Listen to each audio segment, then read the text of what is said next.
Google ಟ್ರಾನ್ಸ್ಲೇಟ್ನಲ್ಲಿ ಜನ ಅತಿ ಹೆಚ್ಚು ಯಾವ ಭಾಷೆಗೆ ಅನುವಾದವನ್ನು ಕೇಳ್ತಾ ಇದ್ದಾರೆ ಅಂತ ಹೇಳಿದ್ರೆ ಸದ್ಯದ ದಿನದಲ್ಲಿ ಹೆಚ್ಚು ಬೇಡಿಕೆ ಇರುವಂತಹದ್ದು ಸಂಸ್ಕೃತಕ್ಕೆ. ಅಂದ್ರೆ ತಮ್ಮ ಭಾಷೆಗಳಿಂದ ಸಂಸ್ಕೃತದಲ್ಲಿ ಆ ಪದಗಳನ್ನ ಆ ವಾಕ್ಯಗಳನ್ನ ಏನು ಅಂತ ಕರೀತಾರೆ ಅಂತ ಹೇಳಿ ಜನ ತುಂಬಾ ಟ್ರಾನ್ಸ್ಲೇಟ್ ಮಾಡಲಿಕ್ಕೆ ಬಯಸ್ತಾ ಇರುವಂತಹದ್ದು ಸಂಸ್ಕೃತಕ್ಕೆ.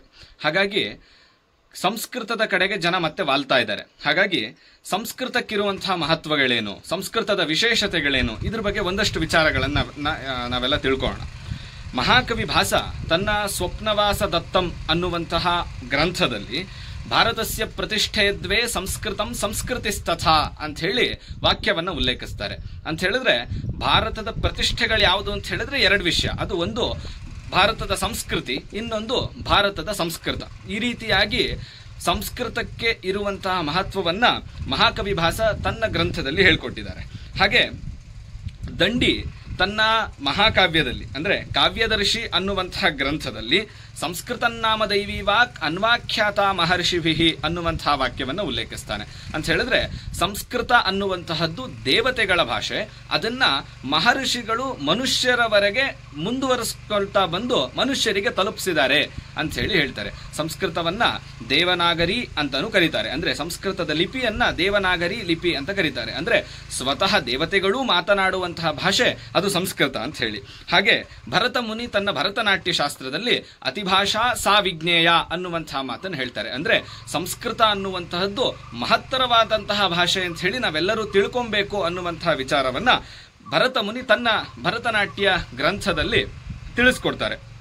ಹಾಗೆ 2014ರಲ್ಲಿ ನಾಸಾದವರು ಆರ್ಟಿಫಿಷಿಯಲ್ ಇಂಟೆಲಿಜೆನ್ಸ್ AI ಅನ್ನ ಕಂಡಿಡಿದಂತಹ ಸಂದರ್ಭದಲ್ಲಿ ಅವರು ಹೇಳ್ತಾರೆ ಯಂತ್ರಜ್ಞೇಯ ಭಾಷಾ ಸಂಸ್ಕೃತ ಅಂತ ಹೇಳಿದ್ರೆ ಎರಡು ಕಂಪ್ಯೂಟರ್ಗಳು ಪರಸ್ಪರ ಮಾತನಾಡಿಕೊಂಡರೆ ಅವೆರಡಕ್ಕೂ ಕೂಡ ಅತಿ ವೇಗವಾಗಿ ಅರ್ಥವಾಗುವಂತಹ ಭಾಷೆ ಯಾವುದು ಅಂತ ಹೇಳಿದ್ರೆ ಅದು ಸಂಸ್ಕೃತ ಅಂತ ಹೇಳಿ ಸ್ವತಃ ನಾಸಾದವರು ಸಂಸ್ಕೃತದ ವಿಚಾರದ ಬಗ್ಗೆ ಹೇಳ್ತಾರೆ.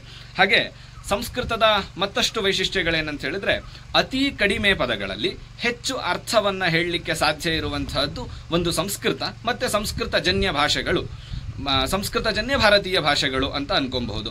ಅಂದ್ರೆ ಶಿ ಈಸ್ ಬ್ಯೂಟಿಫುಲ್ ಅನ್ನುವಂತಹ ಇಂಗ್ಲಿಷ್ನ ಸೆಂಟೆನ್ಸ್ ಅನ್ನ ನಾವು ಸಂಸ್ಕೃತದಲ್ಲಿ ಸುಂದರಿ ಅನ್ನುವಂತಹ ಒಂದೇ ಪದದಲ್ಲಿ ಅಷ್ಟು ಅರ್ಥವನ್ನ ಹೇಳಲಿಕ್ಕೆ ಸಾಧ್ಯ ಆಗುತ್ತೆ. ಸುಂದರಿ ಅನ್ನುವಂತಹದ್ದು ಸ್ತ್ರೀಲಿಂಗ ಆಗಿದ್ರಿಂದ ಶಿ ಈಸ್ ಬ್ಯೂಟಿಫುಲ್ ಅನ್ನುವಂತಹ ಅಷ್ಟು ಪದದ ಅರ್ಥವನ್ನ ಕೇವಲ ಸುಂದರಿ ಅನ್ನುವಂತಹ ಒಂದೇ ಪದದಲ್ಲಿ ನಾವು ಅರ್ಥ ಮಾಡಿಕೊಳ್ಳಲಿಕ್ಕೆ ಸಾಧ್ಯ ಇದೆ.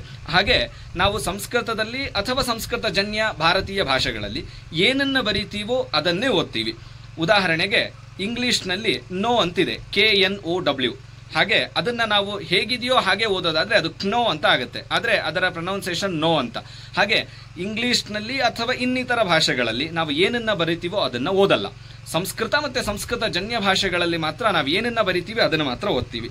ಹಾಗೆ ಪದದ ಬದಲಾವಣೆಯಿಂದ ವಾಕ್ಯದ ಅರ್ಥ ಬದಲಾಗೋದಿಲ್ಲ. ಅದು ಸಂಸ್ಕೃತ ಭಾಷೆಯಲ್ಲಿರಬಹುದು, ಸಂಸ್ಕೃತ ಜನ್ಯ ಭಾಷೆಗಳಲ್ಲಿರಬಹುದು. ಉದಾಹರಣೆಗೆ ರಾಮ ರಾವಣಂ ಹಂತಿ ಅಂದ್ರೆ ರಾಮನು ರಾವಣನನ್ನು ಕೊಂದನು ಅನ್ನುವಂತಹ ವಾಕ್ಯದಲ್ಲಿ ರಾಮ ಹಂತಿ ರಾವಣಂ, ಹಂತಿ ರಾಮ ರಾವಣಂ, ಹಂತಿ ರಾವಣಂ ರಾಮ ಹಂತಿ ರಾವಣಂ. ಹೀಗೆ ಪದಗಳನ್ನ ಯಾವ ಕಡೆಯಿಂದ ಯಾವ ಕಡೆಗೆ ಹಾಕಿದ್ರು ಕೂಡ ಇಲ್ಲಿ ಕೊಲ್ಲುವುದು ರಾಮನೇ, ಕೊಲ್ಲಲ್ಪಡುವವನು ರಾವಣನೇ. ಆದ್ರೆ ನೀವು ಇಂಗ್ಲಿಷ್ನಲ್ಲಿ ಇದನ್ನ ತೆಗೆದುಕೊಂಡ್ರೆ ರಾಮ ಕಿಲ್ಡ್ ರಾವಣ ಅನ್ನುವಂತ, ಅಲ್ಲಿ ಪದದ ಬದಲಾವಣೆ ಮಾಡಿದ್ರೆ ರಾವಣ ಕಿಲ್ಡ್ ರಾಮ. ಅಂದ್ರೆ ಪದದ ಬದಲಾವಣೆಯಿಂದ ಅರ್ಥದ ಬದಲಾವಣೆ ಇಂಗ್ಲಿಷ್ ಮತ್ತು ಇನ್ನಿತರ ಭಾಷೆಗಳಲ್ಲಾಗುತ್ತೆ. ಆದ್ರೆ ಸಂಸ್ಕೃತ ಮತ್ತೆ ಸಂಸ್ಕೃತ ಜನ್ಯ ಭಾಷೆಗಳಲ್ಲಿ ಈ ರೀತಿಯಾದಂತಹ ವಿಪ್ರತಿಪತ್ತಿ ಆಗೋದಿಲ್ಲ. ಹಾಗೆ ಸಂಸ್ಕೃತ ಅನ್ನುವಂತಹದ್ದು ಇಡೀ ಭಾರತದಲ್ಲಿ ಸಾರ್ವತ್ರಿಕಿ ಭಾಷಾ ಅಂತ ಹೇಳಿ ಅರ್ಥ ಆಗುತ್ತೆ. ಮತ್ತೆ ಸಂಸ್ಕೃತದ ಮತ್ತೊಂದು ವಿಶೇಷತೆ ಮತ್ತೆ ಪ್ರಮುಖವಾದಂತಹ ವಿಶೇಷತೆ ಏನಂತ ಹೇಳಿದ್ರೆ ಭಾರತದ ಅಥವಾ ಪ್ರಪಂಚದ ಇನ್ನಾವುದೇ ಭಾಷೆಗಳಲ್ಲಿ ಇರದೇ ಇರತಕ್ಕಂತಹ ವಿಶೇಷತೆ ಸಂಸ್ಕೃತದಲ್ಲಿದೆ. ಅದೇನಂತ ಹೇಳಿದ್ರೆ ದ್ವಿವಚನ. ಅಂದ್ರೆ ನಾವು ಅದನ್ನ ಕನ್ನಡದಲ್ಲಿ ಹೇಳಲಿಕ್ಕೆ ಸಾಧ್ಯ ಇಲ್ಲ, ಅರ್ಥ ಮಾಡಿಸ್ಲಿಕ್ಕೆ ಸಾಧ್ಯ ಇಲ್ಲ. ಯಾಕಂತ ಹೇಳಿದ್ರೆ ಕನ್ನಡದಲ್ಲಿ ದ್ವಿವಚನದ ಪ್ರಯೋಗ ಇಲ್ಲ. ನಮಗೆ ಗೊತ್ತಿರುವಂತಹದ್ದು ಎರಡೇ ವಚನ, ಒಂದು ಏಕವಚನ, ಇನ್ನೊಂದು ಬಹುವಚನ. ಅಂದ್ರೆ ರಾಮನು ಹೋದನು, ರಾಮರು ಹೋದರು ಅನ್ನುವಂತಹ ಎರಡು ವಚನಗಳನ್ನ ನಾವು ಪ್ರಯೋಗ ಮಾಡ್ತೀವಿ. ಆದ್ರೆ ಸಂಸ್ಕೃತದಲ್ಲಿ ರಾಮಃ ಗಚ್ಚತಿ ಅಂದ್ರೆ ರಾಮನು ಹೋದನು, ರಾಮಾಹ ಗಚ್ಚಂತಿ ರಾಮರು ಹೋದರು, ಅದ್ರ ಮಧ್ಯೆ ರಾಮವು ಗಚ್ಚತಃ ಇತಿ ಅಂತ ಹೇಳಿ ರೂಪ ಇದೆ. ಅಂದ್ರೆ ಇಬ್ಬರು ರಾಮರಿರಬೇಕಾದ್ರೆ ಅಥವಾ ಎಲ್ಲಾ ಸಮಯದಲ್ಲೂ ಕೂಡ ಎರಡು ದ್ವಿವಚನ ಅಂತ ಬಂದಂತಹ ಸಮಯದಲ್ಲಿ ಸಂಸ್ಕೃತದಲ್ಲಿ ದ್ವಿವಚನಕ್ಕೋಸ್ಕರ ಸಪರೇಟ್ ಆದಂತಹ ಒಂದು ವಚನ ಇದೆ. ಹಾಗಾಗಿ ದ್ವಿವಚನ ಅನ್ನುವಂತಹದ್ದು ಕೇವಲ ಸಂಸ್ಕೃತದಲ್ಲಿ ಇರುವಂತಹದ್ದು. ಹಾಗೆ ಪ್ರಪಂಚದ ಅತಿ ದೊಡ್ಡ ವ್ಯಾಕರಣ ಇರುವಂತಹದ್ದು ಅದು ಸಂಸ್ಕೃತಕ್ಕೆ ಅಂತ ಹೇಳಿದ್ರೆ, ಶಿವನ ಡಮರುಗದಿಂದ ಬಂದಂತಹ 14 ಸೂತ್ರಗಳಿಂದ ಐವುಣು ರುಲ್ ಋಕು ಎ ಓಂಗ್ ಐ ಔ ಛಯ ವರಟ್ ಲಣ್ ಞಮಗಣನಂ ಜಭೈ ಗಡದಶ್ ಜಬಗಡದಶ್ ಕಾಫಾ ಚಾಟಾತ ಚಟತೌ ಕಪೈ ಶಶಸರ್ ಹಲ್ ಇತಿ ಮಹೇಶ್ವರಾಣಿ ಸೂತ್ರಾಣಿ. ಇವೆಲ್ಲ ಮಹೇಶ್ವರನ ಸೂತ್ರಗಳು ಅಂತ ಹೇಳಿ ಕರೀತಾರೆ. ಈ 14 ಸೂತ್ರಗಳ ಆಧಾರದ ಮೇಲೆ ಸಂಸ್ಕೃತದ ವ್ಯಾಕರಣ ರಚನೆಯಾಗಿದೆ. ಒಂದು ಪಾಣಿನಿಯ ಅಷ್ಟಾಧ್ಯಾಯಿ, ಸುಮಾರು 3994 ಸೂತ್ರಗಳಿರುವಂತಹ ಪಾಣಿನಿಯ ಅಷ್ಟಾಧ್ಯಾಯಿ. ಹಾಗೆ ವರರುಚಿಯ ವಾಕ್ಯಗಳು ಅಂತ ಹೇಳಿದ್ರೆ ವಾರ್ಷಿಕ ಗ್ರಂಥ ಅಂತ ಕರೀತಾರೆ. ಈ ರೀತಿಯಾದಂತಹ ವಾರ್ಷಿಕ ಗ್ರಂಥ ಮತ್ತು ಪತಂಜಲಿಯ ಭಾಷ್ಯ, ಹೀಗೆ 3 ರೀತಿಯಾದಂತಹ ವ್ಯಾಕರಣಗಳು ಈ 14 ಸೂತ್ರಗಳ ಆಧಾರದ ಮೇಲೆ ಬರುತ್ತೆ. ಹಾಗೆ ಅಮರಕೋಶ ಅನ್ನುವಂತಹ ಸಂಸ್ಕೃತದ ಡಿಕ್ಷನರಿ, ಅಂದ್ರೆ ಬೇರೆಲ್ಲಾ ಭಾಷೆಯಲ್ಲಿಯೂ ಕೂಡ ನಮಗೆ ಶಬ್ದಕೋಶಗಳು ಪದಕ್ಕೆ ಅರ್ಥ ಅಷ್ಟೇ ಸಿಗುತ್ತೆ. ಆದ್ರೆ ಸಂಸ್ಕೃತದ ಶಬ್ದಕೋಶ ಏನಿದೆ ಇದು ಕಂಠಪಾಠ ಮಾಡುವಂತಹ ರೀತಿಯಲ್ಲಿ ಇರುವಂತಹದ್ದು. ಅಂದ್ರೆ 1530 ಶ್ಲೋಕಗಳಲ್ಲಿ ಪ್ರಪಂಚದ ಅಷ್ಟು ಪದಗಳ ಅರ್ಥಗಳು ಮತ್ತೆ ಸಮಾನಾರ್ಥಕ ಪದಗಳನ್ನ ಶ್ಲೋಕದ ರೂಪದಲ್ಲಿ ಅಮರಸಿಂಹ ತನ್ನ ಅಮರಕೋಶದಲ್ಲಿ ರಚನೆಯನ್ನು ಮಾಡಿದ್ದಾನೆ. ಅದರಲ್ಲಿ ಒಂದು ಉದಾಹರಣೆಯನ್ನು ನಾನು ಕೊಡ್ತೀನಿ. ಭೂರ್ಭೂಮಿ ರಚಲಾನಂತ ಧರಾ ವಿಶ್ವಂಭರ ಸ್ಥಿರ ಧರಾಧರಿತ್ರಿ ಧರಣಿ ಕ್ಷೌಣಿಜ್ಯ ಕಾಶ್ಯಪಿ ಕ್ಷಿತಿ ಸರ್ವಂ ಸಹ ವಸುಮತಿ ವಸುಧೋರ್ವಿ ವಸುಂಧರ ಗೋತ್ರಾಕುಫ್ ಪೃಥಿವಿ ಪೃಥ್ವಿ ಕ್ಷವಾವ ನಿರ್ಮೇದಿನಿ ಮಹಿ ಅಂತ ಹೇಳಿದ್ರೆ, ಇಲ್ಲಿರುವಂತಹ ಸುಮಾರು 18ರಿಂದ 20 ಪದಗಳು ಭೂಮಿಗಿರುವಂತಹ ಸಮಾನಾರ್ಥಕ ಪದಗಳು.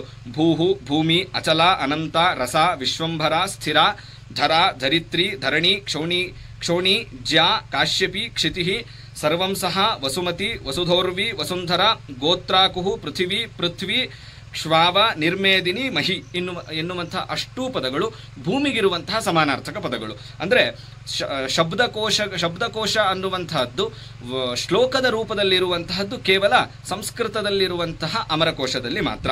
ಹಾಗೆ ಸಂಸ್ಕೃತದ ಕೊನೆಯ ಇನ್ನೊಂದು ವಿಶೇಷತೆ ಅಂತ ಹೇಳಿದ್ರೆ ಅದು ಶಬ್ದಗಳನ್ನ ಧಾತುಗಳನ್ನ ಕಂಠಪಾಠ ಮಾಡುವಂತಹದ್ದು. ಅಂದ್ರೆ ರಾಮಃ ಅನ್ನುವಂತಹ ಶಬ್ದ ಇದ್ರೆ ಅದರ ಅಷ್ಟು ವಿಭಕ್ತಿಗಳು, ಅದರ ಅಷ್ಟು ವಚನಗಳನ್ನ ರಾಮಃ ರಾಮೌ ರಾಮಾಹ, ರಾಮಂ ರಾಮೌ ರಾಮಾನ್ ಏವಂ ಅಂದ್ರೆ ಈ ರೀತಿಯಾಗಿ ಶಬ್ದಗಳನ್ನ 7 ವಿಭಕ್ತಿಗಳಲ್ಲಿ 3 ವಚನಗಳಲ್ಲಿ ಕಂಠಪಾಠ ಮಾಡುವಂತಹ ಪ್ರಕ್ರಿಯೆ ಇರುವಂತಹದ್ದು. ಹಾಗೆ ಧಾತುಗಳು ಅಂತ ಹೇಳಿದ್ರೆ ಕ್ರಿಯಾಪದಗಳನ್ನ 3 ವಿಭಕ್ತಿಗಳಲ್ಲಿ ಮತ್ತೆ ಅದರ 3 ವಚನಗಳಲ್ಲಿ ಕಂಠಪಾಠ ಮಾಡುವಂತಹ ವ್ಯವಸ್ಥೆ ಇರುವಂತಹದ್ದು, ಶಬ್ದ ಧಾತುಗಳ ಕಂಠಪಾಠ ಮಾಡುವಂತಹ ವ್ಯವಸ್ಥೆ ಇರುವಂತಹದ್ದು ಕೇವಲ ಇದು ಸಂಸ್ಕೃತದಲ್ಲಿ. ಹಾಗಾಗಿ ಇತ್ತೀಚಿನ ದಿನಗಳಲ್ಲಿ ಮತ್ತೆ ನಮ್ಮ ಜನ ಹಿಂದಿನತ್ತ ಸಂಸ್ಕೃತದತ್ತ ಹೋಗ್ತಾ ಇರುವಂತಹದ್ದು ತುಂಬಾ ಒಳ್ಳೆಯ ಬೆಳವಣಿಗೆ.